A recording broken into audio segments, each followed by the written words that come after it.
Involontairement, le guerrier fait un faux pas et plonge dans l'abîme. Les fantômes l'effraient. La solitude le tourmente.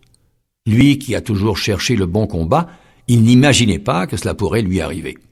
C'est pourtant le cas. Enveloppé par les ténèbres, il communique alors avec son maître. « Maître, dit-il, je suis tombé dans l'abîme. Les eaux sont profondes et obscures. Souviens-toi d'une chose, répond le maître. Ce qui noie quelqu'un, ce n'est pas le plongeon, mais le fait de rester sous l'eau. Et le guerrier rassemble toutes ses forces pour sortir de la situation dans laquelle il se trouve.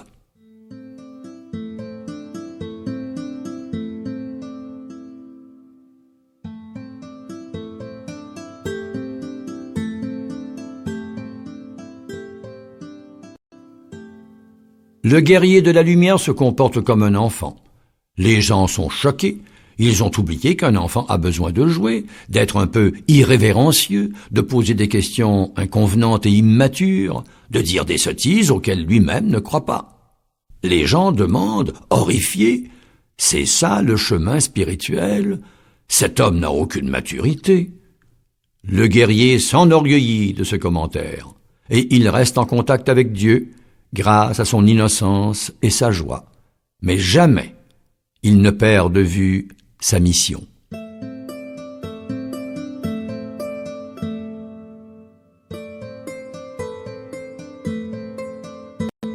La racine latine du mot responsabilité révèle sa signification.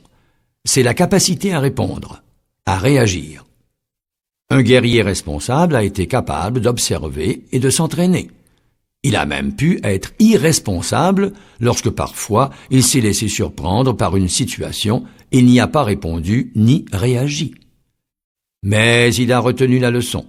Il a adopté une conduite, il a écouté un conseil, il a eu l'humilité d'accepter de l'aide. Un guerrier responsable n'est pas celui qui porte sur ses épaules le poids du monde. C'est celui qui a appris à reconnaître les défis de chaque instant.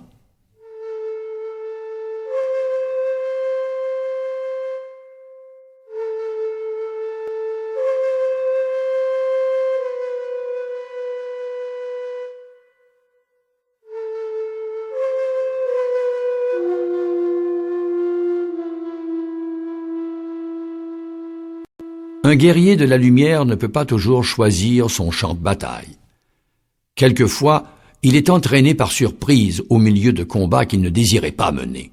Mais fuir n'avance à rien, car ces combats le suivront. Alors, au moment où le conflit devient quasi inévitable, le guerrier converse avec son adversaire. Sans montrer de peur ou de lâcheté, il cherche à savoir pourquoi l'autre veut la lutte. Pour quelle raison il a quitté son village et l'a provoqué en duel? Sans dégainer son épée, le guerrier le convainc que ce combat n'est pas le sien. Un guerrier de la lumière écoute ce que son adversaire a à lui dire, et il ne lutte pas, si c'est nécessaire. Et il ne lutte que si c'est nécessaire.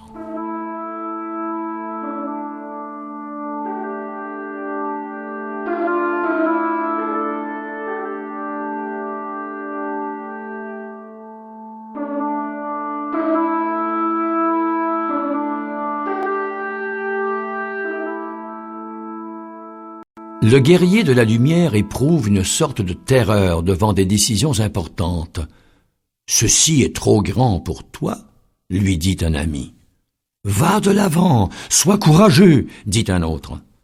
Et ses doutes augmentent. Après quelques jours d'angoisse, il se recueille dans sa tente, où il a coutume de s'asseoir pour méditer et prier. Il se projette dans le futur. Il voit qui tirera profit ou désavantage de son attitude. Il ne souhaite pas causer de souffrance inutile, mais il ne veut pas non plus abandonner le chemin. Le guerrier laisse alors la décision se manifester. S'il faut dire oui, il le dira avec courage. S'il faut dire non, il le fera sans lâcheté.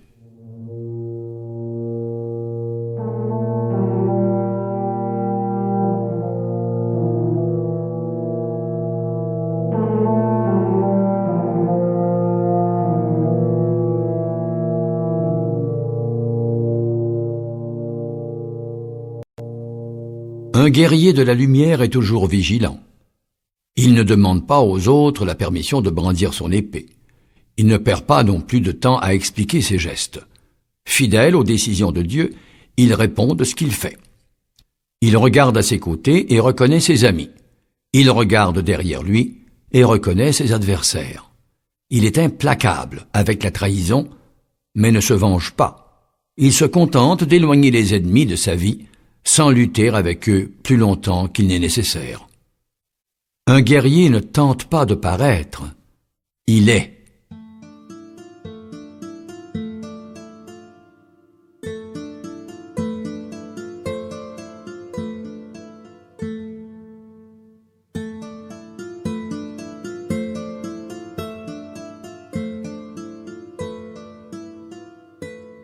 Un guerrier ne prend pas pour compagnon quelqu'un qui lui veut du mal. On ne le voit pas non plus auprès de ceux qui désirent le consoler. Il évite ceux qui ne sont à ses côtés qu'en cas de défaite. Ses faux amis veulent prouver que la faiblesse présente des avantages.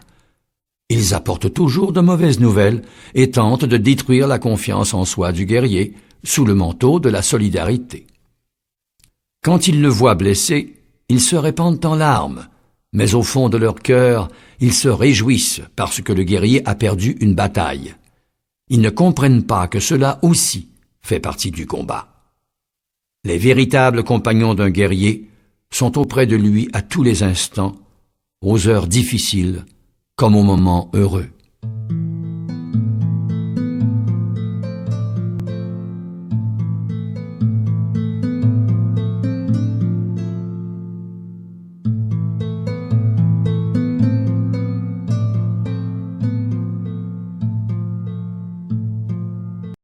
Au commencement de sa lutte, le guerrier de la lumière a affirmé « Je fais des rêves ». Au bout de quelques années, il pressent qu'il est possible de parvenir là où il veut. Il sait qu'il va être récompensé. Alors il se sent triste, il connaît le malheur d'autrui, la solitude, les frustrations qui accompagnent une grande partie de l'humanité. Le guerrier de la lumière songe qu'il ne mérite pas ce qu'il va recevoir. Son ange lui murmure « Donne tout ». Le guerrier s'agenouille et offre à Dieu ses conquêtes. Le don l'oblige à cesser de poser des questions stupides et l'aide à surmonter sa culpabilité.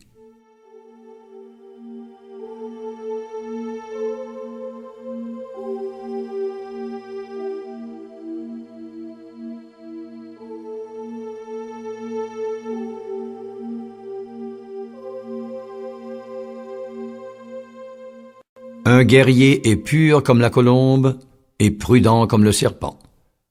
Quand il discute avec les autres, il ne juge pas leur comportement. Il sait que pour répandre le mal, les ténèbres tissent un filet invisible où viennent se prendre toutes les informations qui passent. Elles se transforment alors en intrigues et en jalousies qui parasitent l'âme humaine. Ainsi, tout ce qui est dit d'une personne finit par arriver aux oreilles de ses ennemis, augmenté d'une charge obscure de poison et de méchanceté. C'est pourquoi, lorsque le guerrier de la lumière parle de l'attitude de son frère, il imagine que celui-ci est présent et écoute ses paroles.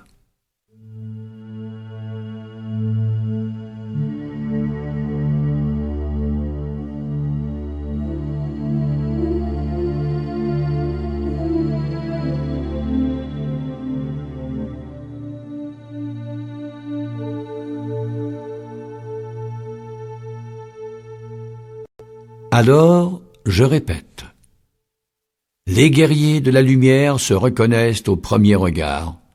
Ils sont au monde, ils font partie du monde, et ils ont été envoyés au monde sans besace ni sandales. Souvent, ils sont lâches, et ils n'agissent pas toujours correctement. Les guerriers de la lumière souffrent pour des sottises, ils se préoccupent de choses mesquines, se jugent incapables de grandir. De temps en temps, ils se croient indignes d'une bénédiction ou d'un miracle. Les guerriers de la lumière se demandent fréquemment ce qu'ils font ici. Souvent, ils trouvent que leur vie n'a pas de sens. C'est pour cela qu'ils sont des guerriers de la lumière. parce qu'ils se trompent, parce qu'ils s'interrogent, parce qu'ils continuent de chercher un sens, et ils finiront par le trouver.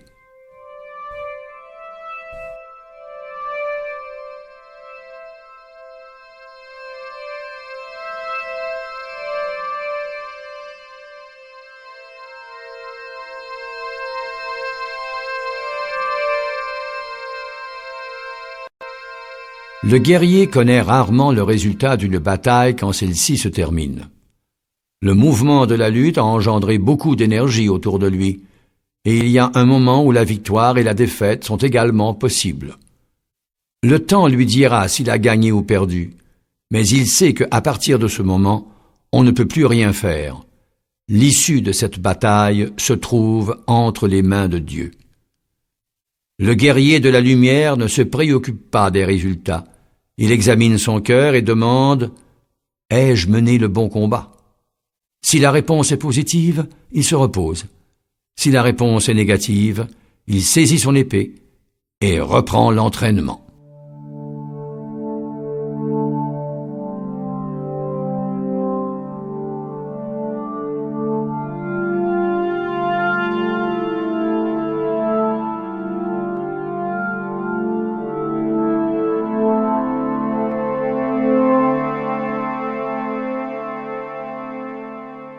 Écris de nouveau ce que je t'ai déjà dit.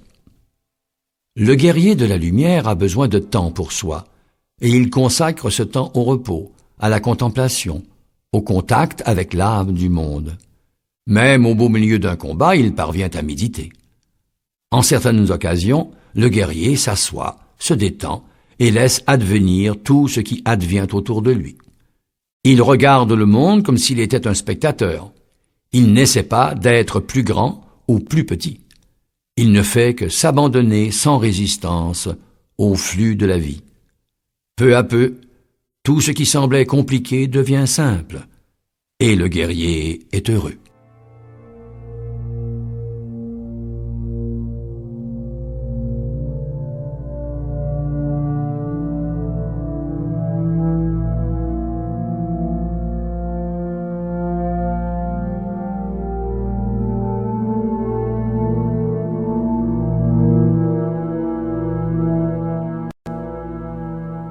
Le guerrier de la lumière entend des commentaires comme « Il y a des choses dont je ne veux pas parler pour ne pas faire d'envieux ». À ces mots, le guerrier rit. L'envie ne peut causer aucun mal si elle n'est pas acceptée. Elle fait partie de la vie et tout le monde doit apprendre à l'affronter. Cependant, il parle rarement de ses projets et parfois les gens pensent qu'il redoute l'envie. Ce n'est pas cela. Il connaît le pouvoir des mots. Chaque fois qu'il parle d'un rêve, il use un peu de l'énergie de ce rêve pour s'exprimer. Et à trop parler, il court le risque d'épuiser l'énergie qui lui est nécessaire pour agir. Un guerrier de la lumière connaît le pouvoir des mots.